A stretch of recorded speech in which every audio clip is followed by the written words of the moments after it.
Olá, meus queridos irmãos e irmãs. Já estamos no terceiro domingo deste ano, dia 17 de janeiro, 16 e 17, segundo domingo do tempo comum, né? No domingo passado foi o batizado de Jesus, ele já inicia a sua missão aos 30 anos, e agora então iniciamos o tempo comum, que vai de hoje até 17 de fevereiro, aí nós vamos interromper para fazer 6 semanas de quaresma, depois 7 de Páscoa, e depois lá por junho vamos voltar de novo ao tempo comum. É o segundo domingo do tempo comum, do ano B, nos acompanha Marcos. Então, as leituras de hoje, né? Na primeira leitura é a 1 Samuel 3, 3 a 19. Samuel, então, fala, Senhor, que o teu servo te escuta. Este é o episódio narrado chamado a vocação de Samuel. É a vocação de Samuel que se dá por meio de uma visão, né? O Senhor se faz ouvir e não ver. Não de um sonho, pois Samuel desperta várias vezes.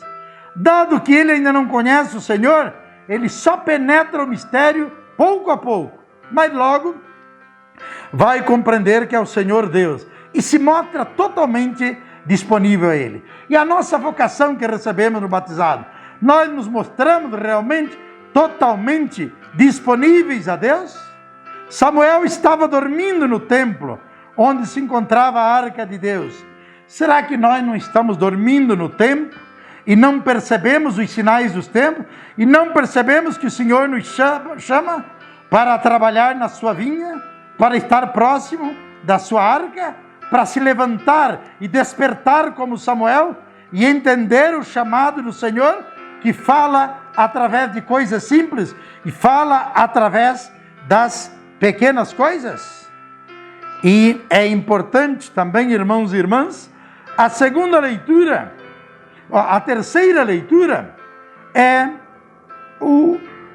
estamos no segundo domingo, no tempo comum, e é João 1, 35 a 42. Foram ver onde Jesus morava e permaneceram com ele, né? É o chamado dos primeiros discípulos, né? Como foi anunciado, João Batista vem para dar testemunho da luz. A luz é Jesus, e o seu testemunho é: eis aqui o Cordeiro de Deus. E é muito importante, então, que aceitá-lo significa seguir, buscar a Jesus. Como é que é o nosso testemunho? O nosso testemunho é veraz, é um testemunho vivo, que se manifesta na prática, na ação evangelizadora da nossa igreja. Naquele tempo, João estava de novo com 2 discípulos. Vendo Jesus passar, apontou: eis aí o Cordeiro de Deus. Ouvindo essas palavras, os 2 discípulos seguiram a Jesus. Na primeira leitura, o chamado de Samuel. E agora, no Evangelho, João 1, 35 a 42, é o chamado dos primeiros discípulos. Voltando-se para eles e vendo que seguiam a Jesus, perguntou: o que estáis procurando? Disseram: Rabi, onde moras? Jesus respondeu: vinde ver. É muito importante isso, que André, irmão de Pedro, era um dos que ouviram as palavras de João e seguiram a Jesus.